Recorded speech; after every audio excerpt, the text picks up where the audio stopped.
আল্লাহর ওলিদের ভিতরে, আশিকে রাসূলের ভিতরে বড় মডেল হলেন ওয়াইস কারনী রাহমাতুল্লাহ আলাইহি।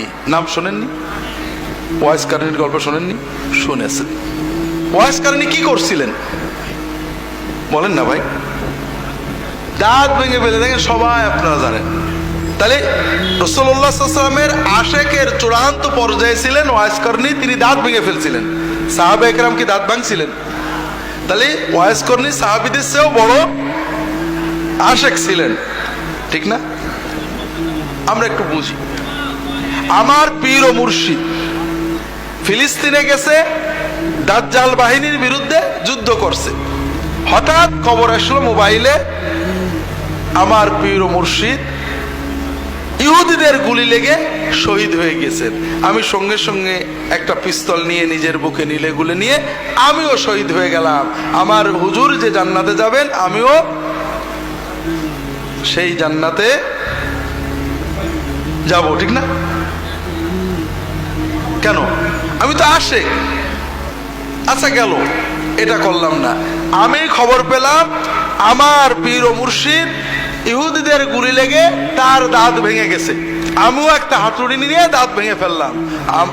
শত্রুর গুলি লেগে দাঁত ভেঙে আমার হুজুরের যে সওয়াব হয়েছে, নিজের হাতুড়ি দিয়ে নিজের দাঁত ভেঙে আমারও সেই সওয়াব হবে, ঠিক না?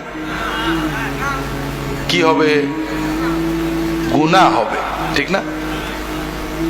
কেউ যদি সচেতন অবস্থায়, হুঁশ থাকা অবস্থায় নিজের দাঁত নিজে ভাঙে, নিজের হাত নিজে কাটে, নিজের গায়ে বাড়ি দেয়, নিজের গায়ে আঘাত দেয়, সওয়াব হবে না গুনাহ হবে? এই গল্পটা মিথ্যা, বানোয়াট, কোথাও নেই। আমার একটা বই আছে হাদিসের নামে জালিয়াতি, এবং ফুরফুরার মরহুম পীর আবু জাফর সিদ্দিকী রাহিমাহুল্লাহ তার লেখা একটা বই আছে আল মাউজুআত, ওটাও আমি বাংলা অনুবাদ করেছি। বইগুলো পড়বেন। সমাজে প্রচলিত এই বানোয়াট গল্পগুলো আমাদের ইসলামের চেতনা নষ্ট করে দিয়েছে। ইসলাম কি ঘরে বসে দাঁত ভাঙা শেখায়, না সমাজে যে দৌড়ে দিনের দাওয়াত দিয়ে দিন প্রচার করে কষ্ট করে মাথার ঘাম পায়ে ফেলে দাঁত ভাঙা শেখায়? বলেন না কেন? এই ঘরে বসে দাঁত ভাঙার কোনো স্থান ইসলামে নেই। কথা কি বুঝতে পারছেন? এই গল্পগুলো আমাদেরকে মোহিত করে, চমৎকৃত করে, জোরে জোরে সুবহানাল্লাহ আমরা বলি, কিন্তু গল্পের ভিতরে কোনো শিক্ষা নেই।